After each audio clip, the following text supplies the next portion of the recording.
Today we are going to perform an experiment performance on air heat pump trainer. Now let us move to the demonstration part where we are actually going to perform on a air heat pump trainer regarding its performance.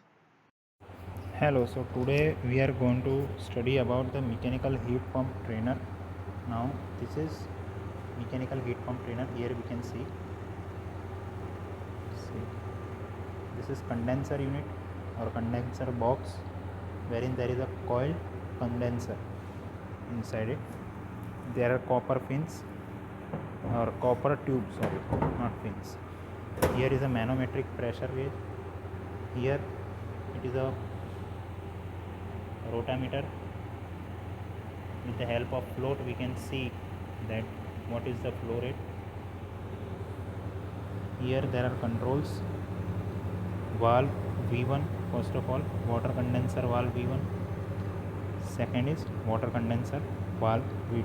Now this trainer has two purposes: to demonstrate water condensing units, and second thing is air condensing units, right?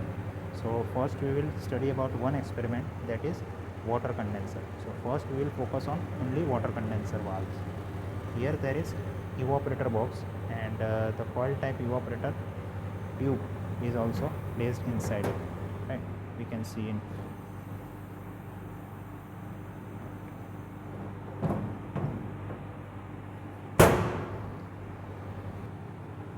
see here there is a condenser water outlet, and on the other side there will be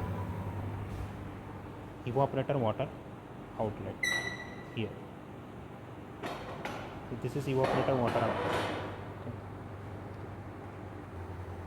So what is the operating procedure? So first of all we have to turn on the main switch. Okay. Now what is the need?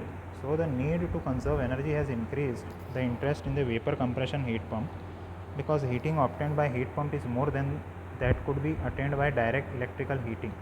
This is because electrical energy is utilized for pumping the heat from one heat source to other.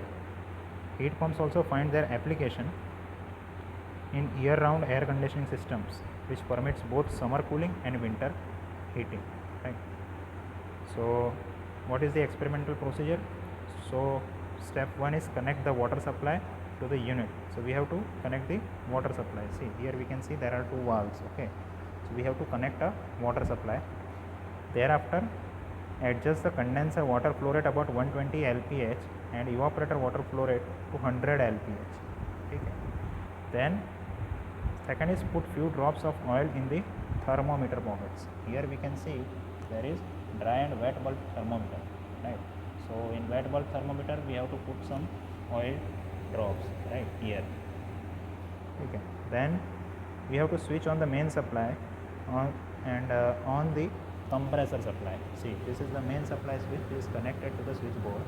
Here there is a switchboard, it is connected with the main supply switch. Thereafter we have to on the compressor switch. So this is a compressor switch. We have to switch on the compressor switch, and we have to keep on checking the condenser pressure and evaporating pressure. This is HPLP cutout unit. Now the procedure says for water heat pump experiment. So first of all we have to do water heat pump experiment. So we have to open the valves. Water condenser valve V1.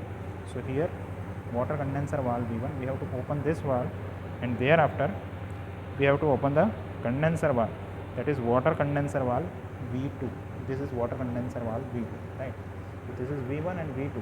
These two valves we have to open it, right? And close the valves of air condenser valve V3 and air condenser valve V4. So this is air condenser valve, because this is not the experiment we are performing right now, right? So we have to close these valves, condenser V4 and air condenser V3. Okay. Now what we have to do is change the water flow rate of condenser and keep the evaporator water flow rate same.